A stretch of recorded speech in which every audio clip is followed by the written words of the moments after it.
Wake that ass up. Early in the morning. The Breakfast Club. We are the Breakfast Club. Let's get in some front page news. Some quick sports. Now, Game 6 of the NBA Finals is tomorrow at 8:30 p.m. Eastern Time. Now, the Stanley Cup is going on right now. Y'all know anything about the Stanley Cup? Golf. No, my goodness. Do you? You're talking about the cup, the actual Stanley Cup, no, right? Stanley Tennis. Cup is the Stanley. It's hockey. Hockey. Oh, I thought it was the. It was the Panthers and the Oilers last night. The Panthers won Equestrian. 5-1. No. Yeah. All right, You don't know about it either. I don't. I just read it off the paper. Exactly. At least I know it's hockey. Oh, all right. Well, yeah, the Stanley Cup. Shout out to They Snoop. won the Stanley Cup last night. Yeah, So they won last night. Yeah, they're the champions. 5-1. Oh, that's what's up. Congratulations that's to the Florida Is that Panthers. Snoop team? Because you know he got a hockey team. I don't think that's Snoop's team. All right. All right. What up, Morgan? Good morning, everybody. How we feeling on the Morning, Wednesday? girl. Hey. Good. All right, good. All right, let's get into it. First on front page, according to multiple reports, the White House is considering an offensive strike against Iran. The report comes after President Trump said he wanted an unconstitutional surrender from Iran. There's growing speculation whether the U.S. will enter the conflict offensively on behalf of Israel and take out Iran's remaining underground nuclear facilities. Israel has dealt a significant blow to Iran's nuclear program, but lacks the technology to reach sites buried beneath layers of mountain. Meanwhile, shortly after Trump got back to the White House yesterday following his early exit of the G7 summit in Canada, he spoke about the conflict aboard Air Force One. Let's take a listen. Iran cannot have a nuclear weapon. It's very simple. We don't have to go too deep into it. They just can't have a nuclear weapon. We'll come down so hard if they do anything to our people. We'll come down so hard that the gloves are off so beautifully. Now, I think they know not to touch our troops. So they already been protecting Israel, right, by shooting down missiles and things that's been coming to Israel. But now they're talking about actually attacking Iran to make sure that they, hit all the other things. Okay. Yes, to make sure they, exactly to your point, what they consider eliminate the threat, the nuclear threat. They call it a proactive attack to make sure that it doesn't come back and burn us or kick us in the ass later on. Yeah, and they're also saying that it's not just about us or about Israel, but it's about, the bigger picture of the world and saving the world, saving the overall world. And that Iran cannot have, they are standing 10 toes down on that stance that Iran cannot have a nuclear weapon. Now, there have been recent reports, at least 600 people killed in Iran and at least 34 in Israel and most recent strikes. And to your point yesterday, Envy, yes, some of those are civilians as well. Some of those are also military. As a result of this, the U.S. is, of course, warning Americans not to travel to the Middle East. State Department spokesperson Tammy Bruce announced the Middle East Task Force. And let's take a listen to what they're supposed to do. Not to travel to Israel or Iraq, and not to travel to Iran under any circumstances. The Department of State has established the Middle East Task Force to help coordinate support for U.S. citizens, our U.S. diplomatic missions, and personnel and diplomatic engagement. So Tammy Bruce says the Israel-Iran conflict is rapidly evolving. She called it a rapidly evolving situation. Bruce also said the State Department has set up that task force. She again reiterated President Trump's stance again and again that Iran cannot have a nuclear weapon. The U.S. Embassy in Jerusalem is also closing. The State Department says the post will close on today through Friday due to the current security situation involving Israel's conflict with Iran. Now, meanwhile, President Trump's national security meeting concerning the next steps of the conflict wrapped up yesterday. And he, again, as I said, is reportedly considering an offensive strike against Iran. So at this point, it's a matter of galvanizing our troops, getting people out of the way, those people who are in the area, U.S. citizens, out of the way. And we'll see what takes place as a result of President Trump's, I don't know if you would call it a threat, but he definitely is calling for Iran to have an unconditional surrender of their nuclear program. So I will keep you posted as to what happens with that. On the other side, at the 7 o'clock hour, as we're running out of time now, we'll discuss what members of Congress, how they feel about this. There is a bipartisan effort to stop the president's efforts to on that offensive strike. So we'll get into that.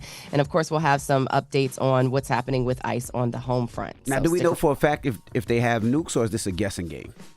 this right now, it does appear that they said that they were working on a nuclear weapon. So it has whether or not it has been confirmed, that remains to be seen. And I wonder why somebody would not want to protect that, but I guess we'll find out next hour. Okay, we'll see you in a little bit. Morning, everybody. It's DJ NV, Jess Hilarious, Charlamagne the Guy. We are the Breakfast Club. Let's get in some front page news. Start off with sports. Game 6 of the NBA Finals is tomorrow at 8:30 p.m. OKC versus the Pacers. And last night, the Stanley Cup, Florida Panthers beat the Edmonton Oilers 5-1. It was an amazing match. Did you see it, Jess? Yes, man. Nope. They was going back and forth with the, you know what I mean? Yep. Yeah. Yep. Lauren? So. You didn't see it. I didn't see it. What's up, Morgan? Hey, y'all. Hey, all right. So in case you missed it in the first hour at 6 a.m., President Trump is reportedly considering an offensive strike against Iran. In a bipartisan effort, members of Congress on both sides of the aisle are looking to limit U.S. involvement in the Iran-Israel conflict. Virginia Senator Tim Kaine, who is a Democrat, introduced legislation yesterday that aims to limit President Trump's war power. Let's take a listen to his comments. I happen to believe that the U.S. being at war with Iran would be a colossal mistake. There is no national security imperative that suggests that we should.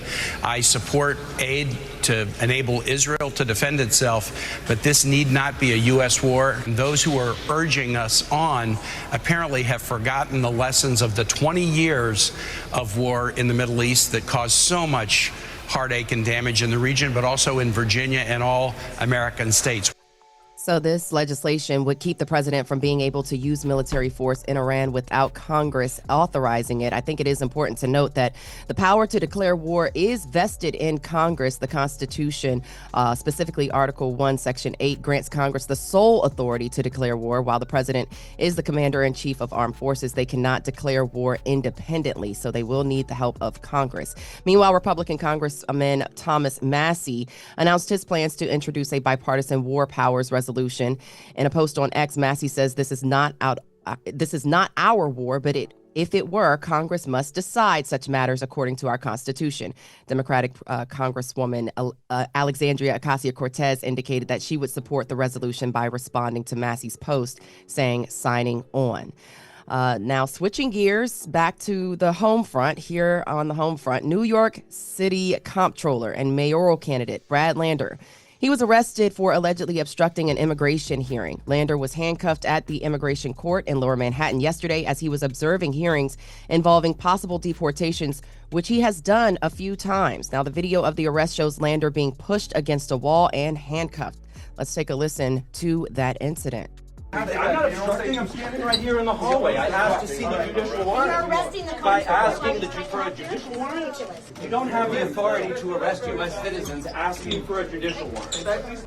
So prior to his arrest, as you heard, Lander shouted he was shouting to ICE agents to show him their warrants and badges as they were taking an immigrant into custody. Lander has been a big advocate for immigrants and is calling for more legal funding and resources for migrants who are arrested by ICE. He was later released by ICE hours after his arrest. Now, this comes, of course, just a week after California Senator Alex Padilla was also aggressively removed from a Homeland Security press event regarding just asking questions for their constituents and for their people about what's going on with ICE and how ICE raids are taking place. So New York Governor Kathy Hochul is condemning the arrest of New York City Comptroller Brad Lander.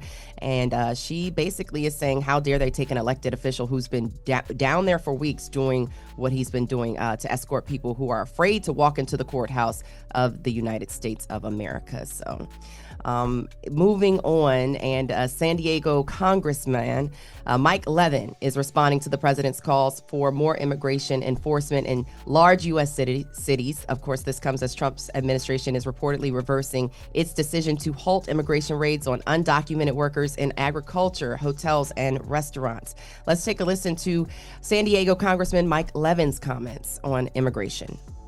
They seem to be going after people who are contributing positively to our economy, to our society. Of course, the president seems to go back and forth on whether or not to do raids on farms and hotels and restaurants, and it's just going to further disrupt our economy. Yeah, you talked about that yesterday, Envy, about it being a disruptor to our economy. So the change comes, or the Department of Homeland Security has informed ICE officials about the shift on a Monday call, as reported by the Washington Post. Now, this decision follows the president's acknowledgement that his aggressive deportation efforts were affecting these industries by removing essential workers. Recently on Truth Social, though, Trump wrote, "We must protect our farmers, but get the criminals out of the USA." And added that changes are coming. So we'll continue to keep you guys posted. I think before I leave, though, I think it's important to note that tomorrow is Juneteenth. Yes. Okay. Hey. Yes. June 19th, 1865. The day marks when slaves in Texas were finally free to an extent, free-ish. And the slaves in Texas finally learned about the Emancipation Proclamation. So June 19th, 1865, we've been free-ish. And that's your front page news. I'm Morgan Wood. Follow me on socials at Morgan Media. And for more news coverage, follow the Black Information Network at Black Information Network. Download the free iHeartRadio app and visit us at BINnews.com. Thank y'all. See y'all soon. Now, I do have a question. Juneteenth is a national holiday, right? So banks will be closed. Yes, Okay. now everything is closed. It's a federal it is now. holiday. It's a federal holiday. I just want to make sure, because I thought Trump would try to change that back, but I just want to make sure it's a federal holiday. let us Things have are it. closed. Post office closed. Matter of fact, Everything yo, closed. I don't think we should make too we much closed noise too. about it because he gonna remember. I think he forgot about it. Okay. He's gonna be like, oh snap. Got you. All right. Yeah. So it's a federal holiday. So enjoy the day off tomorrow, guys. Yes. All right. Well, I'll see you guys on Friday. All Thank you, right. girl. Wake that ass up. In the morning. The Breakfast Club.